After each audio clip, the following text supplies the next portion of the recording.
كابتن حسام قال القانون يمنع مدير الكره ومدير الفني من العمل في التحليل الفني. القانون ده ما منعش رئيس لجنه من العمل في التحليل الفضائيات.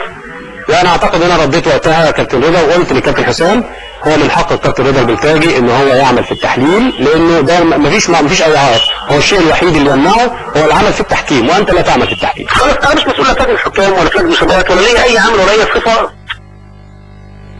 هذه النقطة تم تغطيتها مع كابتن حسام، وانا يمكن قلت انه مفيش ما يمنع انك انت تشتغل في التحليل التحكيمي، لان التلفزيون ده جهة مختلفة تماما عن كرة القدم، عن الاتحاد، عن الاندية، عن اي شيء. طبعا كابتن مفيش قانون يمنع الجامعة نظير منصبي في مدير كرة في تليفون عبد النسوس. لا مفيش.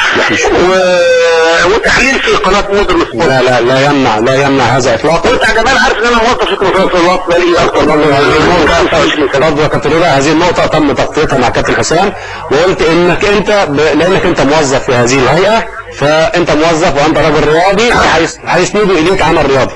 وعندنا امثله كتير، عندنا الكابتن عادل علام، عندنا الكابتن محمد فتحي، اعتقد عندنا اخيرا الكابتن مدحت عبد العزيز، اعتقد في امثله كتير. كابتن جمال كل رياضي بيلعب بيمارس عمل في هيئه اكيد هو اولى بالاشراف في العمل الرياضي في نفس الهيئه. وانت مثلا كمثال في عملك في مصر الطيران الشيء الوحيد يا كابتن رضا اللي نقدر نمنعك منه انك انت تمارس عمل داخل التحكيم. مسؤول داخل اتحاد الكره. بس داخل التحكيم وده ما بيحصلش. طب تخيل لو اتحاد الكره في مسؤولين في الاتحاد نفسه وعضويه الاتحاد، وفي مسؤولين في المسابقات، وفي مسؤولين في اكتر من انا مش عايزك تقف عند النقطه دي كتير يا كابتن رضا، اعتقد ان انا رديت عليها. طب انا هتكلم في النقطتين الثانيين يا كابتن. خلينا نتكلم اللي لينا واللي علينا. والله يا حبيبي انا شفت التحليل بقول لك ان رضا البلتاجي بيعاير بعاير فريق عمر وتوفيق سيد ان هم من امبابه، والكلام ده يعني مغالطه للحقيقه. انا في احدى حلقات في مودرن سبورت جبت لعبتين متشابهتين، واحده لسليم وواحده لتوفيق. كمان انت عارف كويس قوي ان كل احترامي في اصدقائي واخواتي الصغيرين طبعا، وتعرف مدى الارتباط اللي بيني وبين كل الاخوات، وانت عندك علم تماما كلهم على اتصال بيا طبعا. مهما هحاول تتناقض بيني وبينهم. انا هقول لحضرتك انا لما كنت اكيد انا هقول لك الواقعه دي بالظبط حاجه من حوالي اسبوعين قبل الاخيره. لعبتين متشابهتين، واحده لفريق في مباراه الفريق وواحده مباراه التوفيق. تمام. وقلت رغم ان الفريق وتوفيق وعلى سبيل المداعبه جيران في المداعبه. اما الاثنين من حي واحد فلازم كل يبقى واحد يعني. هو ازاي؟ كل واحد خد قرار مختلف. طيب. بين الحلقة والحلقة التالية احد الحكام قال لك كابتن ده في واحد متعب صوت ميه العكرة، رحت جاي في الحلقة التانية قلت يا جماعة لو كنت الكلام ده قلته انت عارف انا بعتذر.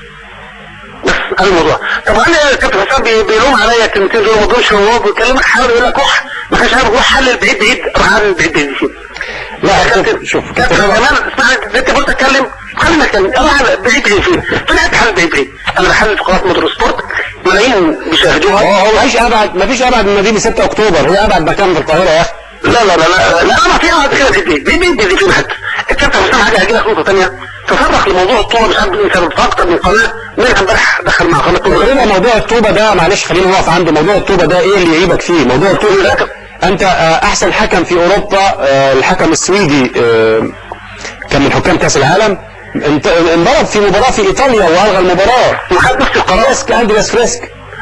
لا يعني ده الشيء اللي يعيب اللي فيها كابتن رضا انه اذا كانت هناك حقيقه اخفيت في حلو قوي جمال انت جيت ايه.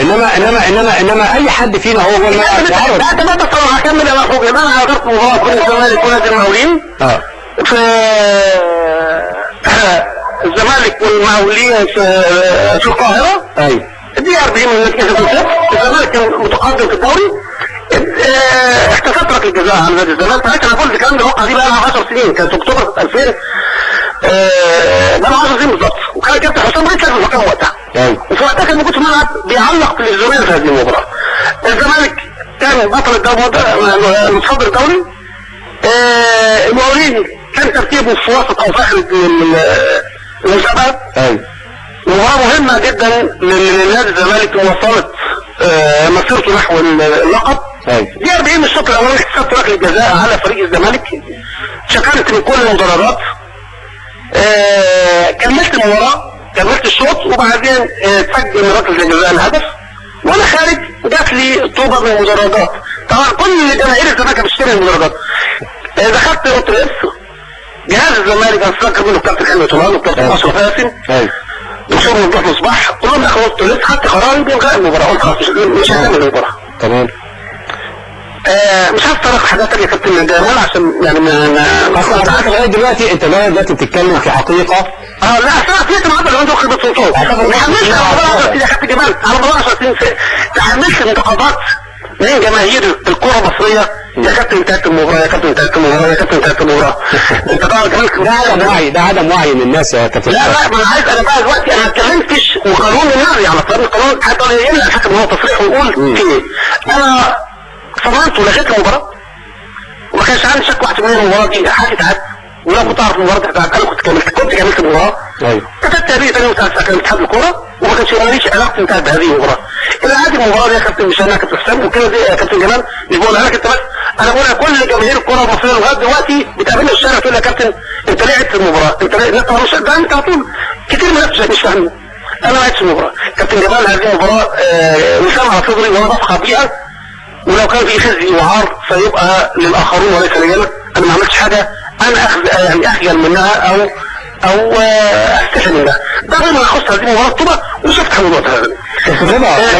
انا بس عايزك مش عايز اسيب النقطه ديت قبل ما اتكلم واقول حاجه وشهاده حق.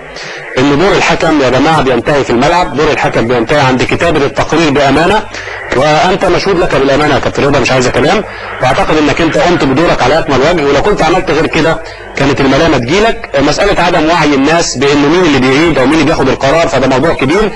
حتى كابتن حسام نفسه لما كان بيتكلم عن موضوع حرس الحدود والمقاولون، موضوع احمد عبد الملك، كابتن حسام قال ودي الحقيقه، قال احنا بنكتب في تقريرنا وبننفذ القانون، وان شاء الله لجنه المسابقات تتكافئ اللاعب، ده شغل مش بتاعنا. اعتقد انه ينطبق على حالتك نفس الكلام يا كابتن رضا. انا ما بنخش بس انا عايز ليه يعني ليه مش يعني قد يجوز انك انت فهمت كلام الكابتن محمد حسام عن الطوبه بشكل مش صحيح، ولانه ما اعتقدش ان الكابتن حسام يقصد فيه ان دي عيب في حقك او انك انت ارتكبت خطا، لان ده مش خطأك انك انت تلغي مباراه.